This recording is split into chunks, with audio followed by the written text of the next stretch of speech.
డబ్బు, అనారోగ్యం, ఉద్యోగం, వ్యాపారం, అప్పులతో బాధపడుతున్నారా? వెంటనే జేకేఆర్ గురువు గారికి కాల్ చేసి అపాయింట్మెంట్ తీసుకోండి.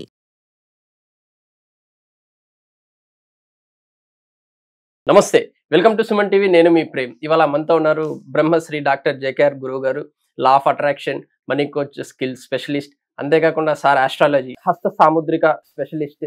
ఎటువంటి డేట్ ఆఫ్ బర్త్ లేకపోయినా కూడా మీ జాతకం సార్ చూస్తారనమాట. సార్ అడిగి కొన్ని విషయాలు తెలుసుకుందాం. నమస్తే. నమస్తే. ప్రతిరోజు మనకి కావాల్సింది పదే పదే అనుకుంటూ యూనివర్స్కి రిక్వెస్ట్ చేసినట్టు లేకపోతే అడుగుతున్నట్టు ప్రతి క్షణం దాని గురించి ఆలోచిస్తుంటే జరుగుతుందనేసి అంటుంటారు సార్. అది ఎంతవరకు నిజమంటారు? నిజంగానే జరుగుతుందా సార్ అసలు అలాంటి? వాస్తవంగా జరుగుతుందండి. అది ఎలా అంటే లా ఆఫ్ అట్రాక్షన్ లో టెలిపతి అని ఒక ప్రోగ్రామింగ్ ఉంది. దాని ద్వారా యూనివర్స్ తో మనం కనెక్ట్ అవ్వచ్చు. ఎలాగూ టెలిఫోన్ లో మనం అమెరికాలో ఉన్న వాళ్ళతో కూడా ఎలా మాట్లాడుతున్నామో ఈ టెలిపతి అనే ప్రోగ్రామ్ ద్వారా ప్రతిరోజు విశ్వంతో మనం కనెక్ట్ అవ్వచ్చు. ఎలా అవ్వాలి? ఫస్ట్ మనం ఉన్న స్థితిని గుర్తించాలి. ఎలా అంటే ఫస్ట్ మీరు ఉదయం లేవగానే విశ్వాన్ని చూస్తూ, యూనివర్స్ని చూస్తూ, ప్రకృతిని చూస్తూ, ఓ అనంత విశ్వమా, నేను ఈ స్థితిలో ఉన్నాను, అందువల్లే నేను జీవితంలో ఇలా ఉండిపోయాను, ఇలా ఉండటానికి కారణం నేనే, నేను చేసుకున్న తప్పులే, ఏ జన్మలోనో చేసిన యొక్క పాపకర్మల యొక్క ఫలితంగా ఈ జన్మలో నా స్థితి ఇలా ఉంది, అందు నేను గుర్తించాను, పశ్చాత్తాపడుతున్నాను. ఇది హార్ట్ఫుల్ గా రావాలండి. మాటలు లోపల నుంచి రావాలి. మాట నోట్లోంచి రాకూడదు, హృదయంలోంచి రావాలి. ఓ అనంత విశ్వమా అనే మాట మాట్లాడేటప్పుడు మీ హృదయం కదిలిపోవాలి. ఎవరైతే న్యాచురాలిటీగా అనంత విశ్వంతో మాట్లాడతారో ఈ టెలిపతి ద్వారా ఈజీగా మీకు అమెరికాలో ఉన్నాడు ఫోన్ చేస్తే ఎలా కనెక్ట్ అయ్యాడో యూనివర్స్ మీతో కనెక్ట్ అవుతుంది. ఈ విధంగా నన్ను క్షమించు, ఐఎమ్ సారీ, నన్ను క్షమించు, ఈ స్థితికి కారణం నేనే, నేను చేసుకున్న యొక్క పాప కర్మల యొక్క ఫలితమే నేను ఇలాంటి స్థితిలో ఉన్నాను, నన్ను క్షమించు. ఇప్పుడు ఇచ్చిన ఆనందాలకి నాకు చాలా సంతోషంగా ఉంది, థ్యాంక్ యూ. ఇప్పుడు పొందుతున్న ఆనందాలకి నేను చాలా సంతోషపడుతున్నాను, థ్యాంక్ యూ. అలాగే నేను గత జన్మలో చేసిన పాప కర్మల యొక్క ఫలితంగా ఇది అనుభవిస్తున్నాను, దానికి నువ్వు నన్ను క్షమించానందుకు నీకు కృతజ్ఞతలు. నేను చేసిన తప్పుల్ని క్షమించమని అప్రూవల్గా మారాను. తప్పులు నేను గుర్తించాను, నేనే చేసుకున్నాను, నాకెవరు కీడు చేయలా.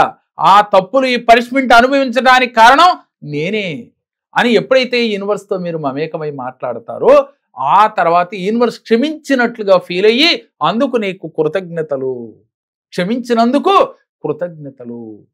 ఈ విధంగా మీరు ఫీల్ అవుతూ ప్రతిరోజు ఒక మండలం రోజులు చేసి చూడండి.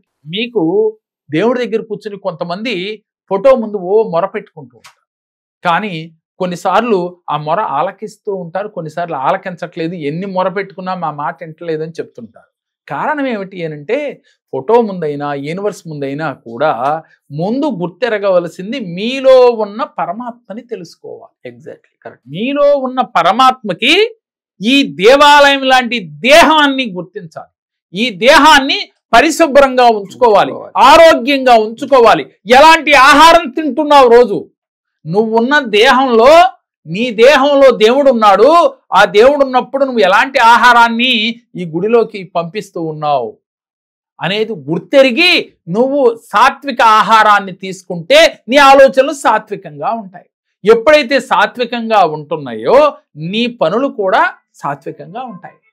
ఎప్పుడైతే నీ పనులు సాత్వికంగా ఉంటాయో నీవు ప్రతి సెకను కూడా నువ్వు యూనివర్స్తో మమేకమవగలుగుతావు.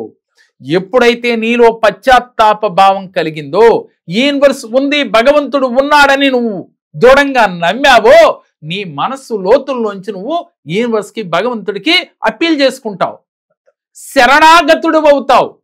ఎప్పుడైతే భక్త కన్నప్ప ఎలా చేశాడో తెలిసిందే కదా. అంటే పరమేశ్వరుడికి కంఠంపడగ రక్తం కారుతుందని తెలుసుకుంటే ఈయన కన్ను తోడిగి ఆయనకి కన్నిచ్చాడే. అంటే అక్కడ ఏమిటి ఆయన భక్తి ఏమిటి అని అంటే, నేను నమ్మిన భగవంతుడికి కన్ను ఇబ్బంది పెడుతుంది, అందుకని నా కన్ను ఇవ్వాలి అని చెప్పి కన్ను తీసి కన్నిచ్చాడు. అంతటి మూఢభక్తి మీలో ఉండాలి. అలా అని మీ కన్ను తీసి కన్ను ఇవ్వక్కర్లేదు, కేవలం మీ మనస్సుని విప్పి ఆర్తితో చెప్పాలి. నీకు కోట్లు కావాలని అడుగుతున్నావు, కానీ ఆరోగ్యం కావాలని అడుగుతున్నావు, కానీ నువ్వు ఆర్తితో చెప్తూ ఉన్నావా? నువ్వు మనసా వాచా కర్మణ విశ్వసిస్తున్నావా? నేను చెప్పానో, ఇంకో గురువు గారు చెప్పారో, ఇంకో గురువు గారు చెప్పారో, ఏమని అడుగుతున్నావు? నాకు డబ్బు కావాలి యూనివర్స్, నాకు డబ్బు ఇచ్చావు, థ్యాంక్ యూ అని చెప్తూ ఉన్నావు. అలా కాదు. నువ్వు ఆర్తితో చెప్పావా లేదా? నీ మనస్సు నిండా, హృదయం నిండా నీవు మనస్ఫూర్తిగా నీ హృదయం కదిలిపోవాలి నీ నోటెంపడ మాటకి.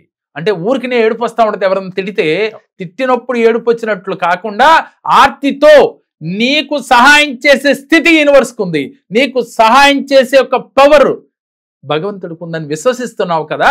మరి అలాంటప్పుడు నువ్వు ఎందుకని ఆర్తితో చెప్పలేకపోతున్నావు? 41 రోజులు మరీ కష్టతరమైన సమస్య అయితే మీరు 108 రోజులు చెప్పేలోగానే యూనివర్స్ నుంచి, నువ్వు నమ్మిన దైవం నుంచి, నీలో దాగి ఉన్న భగవంతుడి నుంచి మీకు ఆన్సర్ వస్తుంది. అయితే దీన్ని ఎలా చేయాలంటే ఆర్తితో చెప్పి కళ్ళు మూసుకుని మీరు మీ సమస్య క్లియర్ అయిపోయినట్లుగా మనసులో భగవంతుడిని ఊహించుకోవాలి. అయితే ఇక్కడ భగవంతుడు ఎలా కనపడతాడంటారా? మీకు రాముడు అంటే ఇష్టం, కృష్ణుడు అంటే ఇష్టం, అల్లా అంటే ఇష్టం, లేకపోతే శివలింగం అంటే ఇష్టం అనుకుందాం.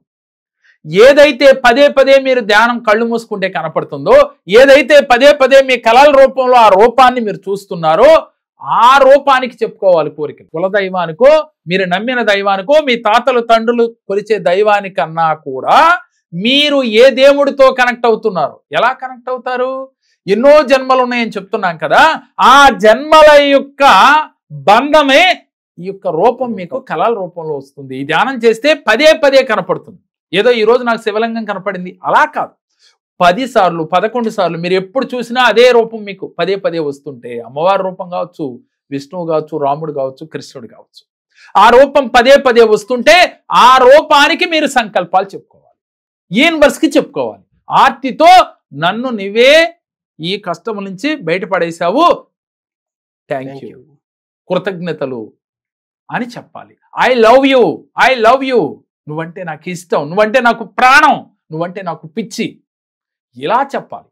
అంటే ఒక గర్ల్ ఫ్రెండ్కి ఒక బాయ్ ఫ్రెండ్ ఎలా అయితే పిచ్చిగా వెనకాల పడి ప్రేమిస్తున్నానని చెప్తాడో, అది నిజమో అబద్ధమో చెప్పేటప్పుడు అంత హార్ట్ఫుల్గా చెప్తాడు కదా, అదే విధంగా మీరు అంత హార్ట్ఫుల్గా చెప్పాలి. ఇలా చెప్పినట్లయితే యూనివర్స్ ఈజీగా కనెక్ట్ అయిపోతుంది, యూనివర్స్ ఈజీగా మీ కోరికలు తీర్చేస్తుంది. అంటే భక్తి ఎంత ఉన్నదో అని భగవంతుడు కూడా పరీక్షిస్తాడు వాస్తవంగా. అంటే ఆ భక్తి ఎలాగూ? ముందు నిన్ను నువ్వు తెలుసుకుని భక్తితో నువ్వు నడుచుకోవాలి. నువ్వు చేసిన తప్పు నువ్వు ఎరగాలి. నే వల్లే ఈ కష్టం వచ్చింది, కానీ మనం ఏం చేస్తామండి, ఏమండి నాకు ప్రేమ గారు అలా చేయకపోతే నాకు 20 వీడియోలు అయిపోయేవాళ్ళ అని చెప్తాను.